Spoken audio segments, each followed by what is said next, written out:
Continuamos hoje o assunto Revolução Francesa com o Rui.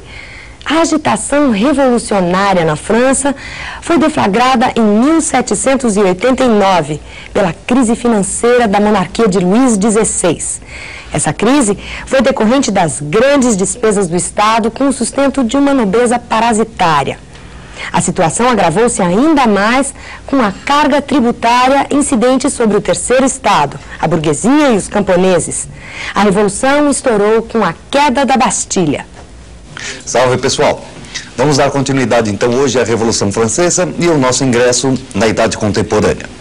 Nós havíamos visto com vocês aula passada aqueles que nós chamamos de fatores gerais da Revolução. Esses fatores gerais, como a gente havia apresentado, eram, em primeiro lugar, a crise do antigo regime, ou seja, crise do absolutismo, do mercantilismo, da sociedade estamental, do colonialismo.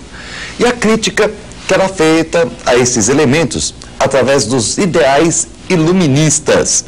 Ideais iluministas que vão trazer a ideia da monarquia constitucional, monarquia parlamentar, despotismo esclarecido, Rousseau e a democracia. Economicamente, na França vai se desenvolver a fisiocracia, ou seja, a ideia de que a natureza é o grande elemento da economia, que o Estado não deveria intervir na economia e que tudo deveria funcionar na base do laissez-faire, laissez-passer, deixar fazer, deixar passar. Esses ideais do livre-cambismo, da não intervenção do Estado, serão absorvidas na teoria de Adam Smith, que vai discordar dos fisiocratas apenas naquela ideia de que a agricultura é a principal fonte de riquezas. Para Smith, já dentro da própria Revolução Industrial na Inglaterra, o trabalho seria a grande fonte de riqueza. Mas, dentro da Revolução Francesa, se esses foram os que nós chamamos de fatores gerais, agora nós vamos passar então para o entendimento daqueles que são os fatores ditos específicos da França. Que elementos seriam esses? Que dados provocariam um movimento de tal magnanimidade dentro de um país como a França ao final da Idade Moderna? Vamos então aqui dar uma olhadinha no nosso esquema e você vai ter uma ideia. Os fatores gerais, como a gente havia apontado para vocês, são a crise do antigo regime e o iluminismo, que é então a crítica burguesa a essas estruturas do antigo regime. E agora, aqueles que são chamados fatores internos se apresentam aqui como toda boa revolução que se conhece tem início por onde, gente? Por um déficit orçamentário, um déficit do orçamento francês. Uma guerra desastrosíssima entre França e Inglaterra, que é a chamada Guerra dos 7 Anos, onde a França vai chegar a perder o Canadá.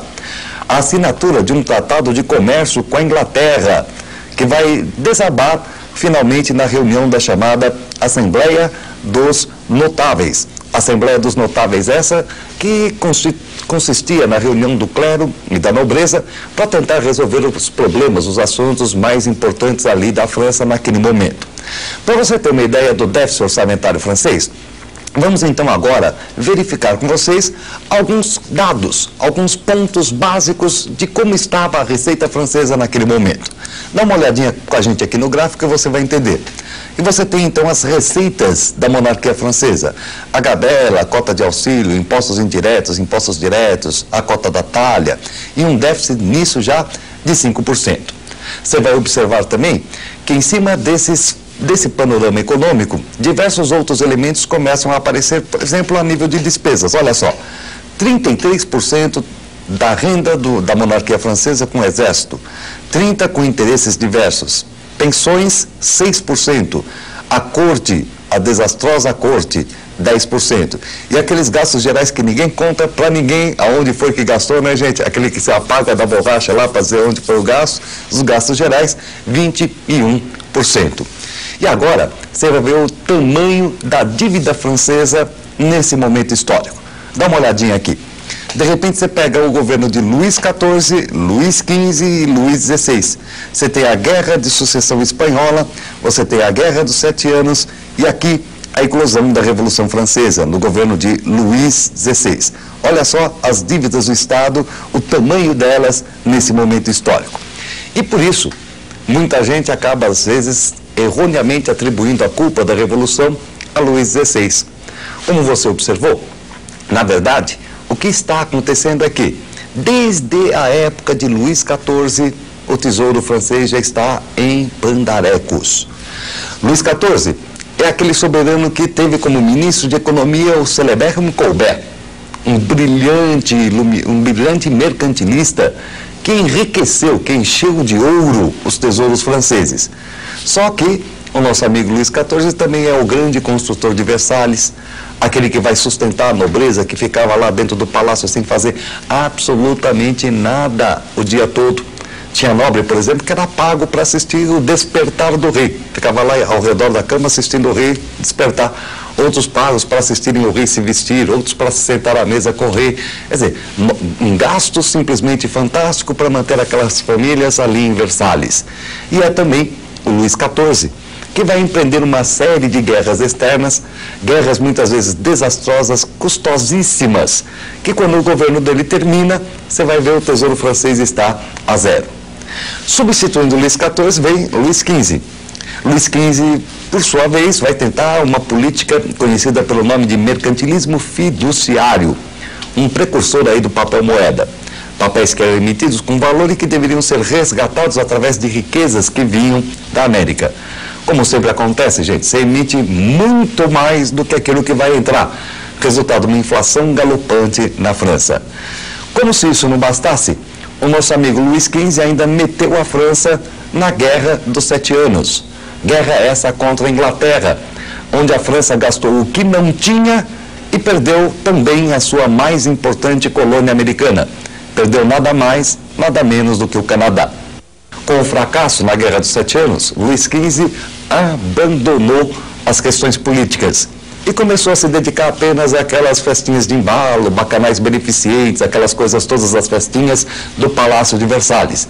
Ou seja, todo aquilo que é luxuoso, que você nota até hoje que a turma fala de móveis, não sei o quê, repara que quase sempre é estilo Luís XV. Saltinho carrapeta, peruquinha empoada, aquelas coisinhas todas. O barroco se desenvolvendo lá, o barroco, a arte do redondo, aquelas mulheres gordinhas, saionas, tal, homens com roupas justas, tal, aquela coisa toda, porque o redondo, claro, é uma arte bastante sábia. Você nunca sabe o que você vai encontrar atrás de uma curva. Agora, de repente, você encontra, então, a chegada ao governo do Luís XVI. Os dois reis que antecederam Luís XVI, eles são mais ou menos proféticos nas frases que lhes são atribuídas. Luís XIV dizia, l'état c'est moi, o Estado sou eu. Ele evidentemente era mesmo o Estado, foi o mais absolutista de todos os monarcas franceses. Luís XV, apesar de tudo que nós acabamos de falar a respeito dele, era um sujeito extremamente lúcido. Tanto que a ele é atribuída a frase, no seu leito de morte, seguinte, depois de mim, o dilúvio. E é exatamente o que vai acontecer no governo do monarca seguinte, Luís XVI. Luís XVI, monarca do ramo gordo dos Bourbons, um sujeito bonachão, liberal, um cara que estava ali exatamente com tudo para dar certo, só que era um rei fraco e pegou a França numa época em que a crise estava excitadíssima, que a crise estava explodindo. E ao lado dele, dizem que as mulheres fazem os homens, existia também uma rainha perfeita, a rainha certa, só que do momento errado, a famosa Maria Antonieta. Maria Antonieta, como toda moça que tinha sido educada para ser rainha, tinha que saber fricotes, falar alemão, inglês, tocar cravo, ler o livro da coleção das moças, aquela coisinha toda. Tanto que a ela é atribuída a famosa frase, se vocês não têm pão, comam brioches. Imaginem vocês que esta frase foi dita à população faminta que cerca o palácio. Mas na cabeça dela era óbvio, ela chegava na cozinha, não tinha pão, ela comia brioche. Mal sabia ela de onde era feito o pão, de onde era feito o brioche, o bolo, aquela coisa toda. Resultado, esta monarquia inepta que está ali no trono na hora em que a revolução está eclodindo. E para piorar um pouco a situação, Luís XVI ainda acabou assinando um tratado de comércio com a Inglaterra. Gente, assinar tratado de comércio com a Inglaterra, nós que somos brasileiros somos verdadeiramente sábios nisso. Vocês devem estar lembrados aí, Tratado de Comércio e Navegação, Aliança e Amizade de 1810, aquelas coisas todas, que o Alves já conversou com vocês. Pois é, a França entrou nessa também. Pelo tratado comercial com a Inglaterra, assinado por Luís XVI, os produtos agrícolas franceses teriam uma certa facilidade nas alfândegas britânicas, uma certa isenção nas alfândegas britânicas. Em troca, adivinha, os manufaturados ingleses teriam também essa mesma facilidade de isenção nas alfândegas francesas. É aquela velha história, gente. Vai café, volta Nescafé. Resultado, de repente, você tem o quê? Você tem o produto agrícola voltando para você enquanto manufaturado. E a França, que ainda estava começando a desenvolver a sua indústria, quando a Inglaterra está em plena revolução industrial, vai à bancarrota econômica. Toda essa situação foi descrita por um dos ministros de economia do rei Luís XVI. Uma descrição feita por Turgot, que deu nome aos bois, mostrando exatamente onde estavam as fissuras. Um outro ministro, o ministro de nome Necker, chegou com uma proposta, então, para a sua majestade, dizendo que a crise poderia ser superada se os nobres deixassem de receber pensões e começassem a pagar impostos. Foi exatamente por isso que Luís XVI, então, resolveu reunir a Assembleia dos Notáveis. Só que, gente, os notáveis eram aqueles nobres que moravam ali no palácio, aquele alto clero, aquela gente da elite francesa que havia perdido o poder com a centralização absolutista. E eles, alienados nessa passagem de tempo todo, achavam que ainda poderiam recuperar o poder. E ao invés de auxiliarem Luís XVI, geraram aquilo que se chamou de revolta nobiliárquica ou revolta aristocrática. Colocaram seus camponeses em pandemônio e o rei, que achava que os nobres eram seus aliados, viu que não era nada disso e chamou-os outra vez para dizer: escuta, qual a de vocês? O que vocês desejam? E a nobreza mesmo virou e disse: nós queremos a reunião dos Estados Gerais. Estados Gerais corresponde a uma Assembleia Francesa que não se reunia desde 1614. É uma Assembleia soberana.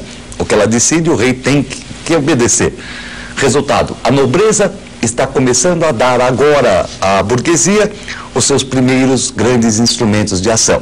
Reparem, portanto, que a revolta começa justamente nas mãos da nobreza e não nas mãos da burguesia. E o nosso amigo Luís XVI será exatamente aquele que vai pagar o pato. Vejam vocês que o coitado do Luís XVI vai ser vítima de toda uma situação.